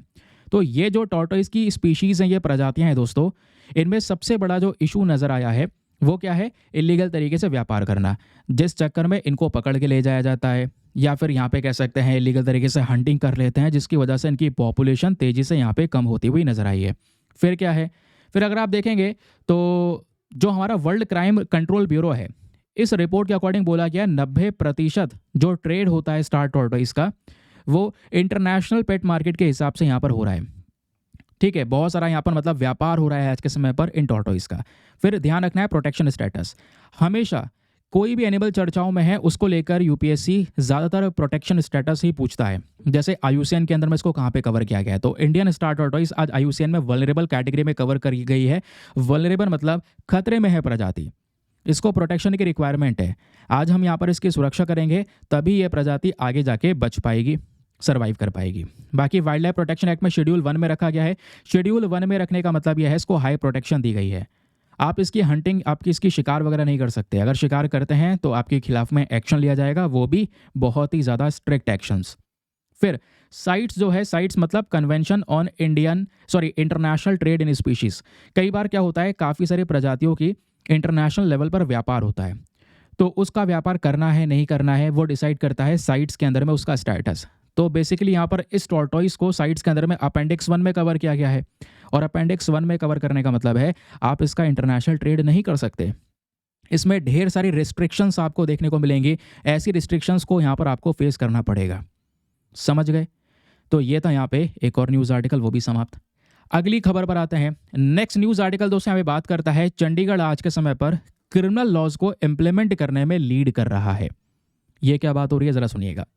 जैसे आपको पता होगा, हमने अपने 3 क्रिमिनल लॉज को अभी इंट्रोड्यूस किया है। इस साल 2024 में 1 जुलाई से नए क्रिमिनल लॉज लग गए हैं।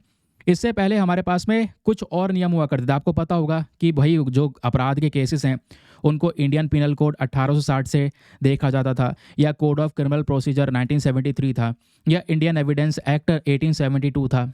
अब यहाँ पे सरकार बोलती है कि ये सारे जो लॉज हैं ये अंग्रेज़ों की देन है, इसको हम रिप्लेस करेंगे, नया लॉ लेकर आएंगे। तो हमने नए कानून को पास कर दिया और आज हमारे पास में दोस्तों 3 नए कानून हैं। वो कौन कौन से हैं? जैसे इंडियन पिनल कोड को हटा के हमारे पास में भारतीय न्याय संहिता है, ठीक है। कोड ऑफ क्रिमिनल प्रोसीजर को हटा के भारतीय नागरिक सुरक्षा नाम का कानून है। इंडियन एविडेंस को हटा के भारतीय सेक्शन नाम का कानून आपको देखने को मिल जाएगा। और ये सब कानून 1 जुलाई 2024 से लागू कर दिए गए। तो बोला जा रहा है कि भारत में वो कौन सा राज्य है जहाँ पे इफेक्टिव तरीके से इन तीनों लॉज को इम्प्लीमेंट किया है, वो है चंडीगढ़। चंडीगढ़ दोस्तों ये यूनियन टेरिटरी है। बेसिकली ये पहली यूनियन टेरिटरी बनी है इंडिया, पूरे देश के अंदर में, इंडिया में, जहाँ पे पूरे यूनियन टेरिटरी में इन तीनों लॉज को प्रॉपरली इम्प्लीमेंट किया गया। इवन ये बोला जा रहा है, जो डायरेक्टर जनरल पुलिस हैं SS यादव, इन्होंने ये बोला है कि 1 जुलाई से लेकर अभी तक पुलिस ने इन 3 नए लॉज के अंदर में लगभग 1200 के आसपास केसेस को हैंडल किया है, इतनी सारी चार्जशीट को दायर किया है। और जो हमारे होम मिनिस्टर हैं अमित शाह जी, उनका कहना यह है, उन्होंने 3 दिसंबर को ये बात बोली थी कि जो नए लॉ हम लेकर आए हैं और ये नए लॉ जो 1 जुलाई 2024 को इंट्रोड्यूस किए गए हैं, इसकी वजह से भारत में कन्विक्शन रेट बढ़ा है। क्योंकि पहले वाले जो नियम है दोस्तों, इनमें बहुत सारे लूप होल्स हुआ करते थे, खामियां हुआ करती थी, जिसकी वजह से क्या हुआ था, कन्विक्शन रेट इतना ज़्यादा नहीं था। यानी लोगों को गिरफ्तार तो किया जाता था, उसमें से बहुत कम ही लोग दोषी साबित हो पाते थे और बहुत सारे लोगों को छोड़ दिया जाता था ऐसे ही। तो दोषी कम साबित होते थे, दोषी साबित होना उसको बोलते हैं कॉन्विक्शन रेट। तो यहाँ पे होम मिनिस्टर साहब बोलते हैं कि अब कॉन्विक्शन रेट इंप्रूव हुआ है। पहले केवल 58% था, अब 85% है, क्योंकि अब डिटेल से इन्वेस्टिगेट किया जाता है और देखा जाता है कि वो कहाँ पर दोषी साबित हुआ है। और ऐसे लाखों FIR फाइल की गई हैं पूरे देश भर में, ऐसा यहाँ पे बोला जा रहा है। जजमेंट्स डिलीवर करे गए हैं, 9,500 से ज़्यादा केसेस में जजमेंट डिलीवर करे गए, 0 FIR केस हुई है। तो अच्छे से आज ये लॉज काम कर रहे हैं, उसको बेसिकली यहाँ पर इस आर्टिकल में दिखाया गया। अदरवाइज़ यहाँ पर भी कुछ और डिटेल्स आपको नहीं देखने को मिलेंगी, ठीक है। तो ये तो दोस्तों आज का सेशन, आई होप आपको मज़ा आया होगा। लेक्चर में आज के न्यूज़पेपर के डिटेल्स मैंने कवर किए हैं। काफ़ी सारे लोग यहाँ पर मुझसे रेगुलर बेसिस पर कह रहे हैं कि सर, कि आप जो यहाँ पर ये डिटेल प्रोवाइड करवा रहे हैं सर, इसमें हम लोगों को पहले आप दूसरा वाला जो वीडियो लेकर आया करते थे, ठीक है, उस वाले वीडियो के अंदर में बहुत सारी डिटेल आप प्रोवाइड करवाते थे, छोटे छोटे न्यूज़ आर्टिकल प्रोवाइड करवाते थे। अब वो न्यूज़ आर्टिकल यहाँ पर नहीं आ रहे हैं।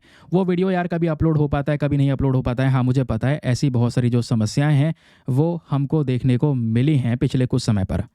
बट मैं कोशिश कर रहा हूँ कि वो सब चीज़ें यहाँ पर रेगुलर लाई जाएँ। अगर कुछ दिन का गैप छूट जाता है तो उन दिनों का भी डेटा एक साथ कंपाइल करके आपको दिया जाए।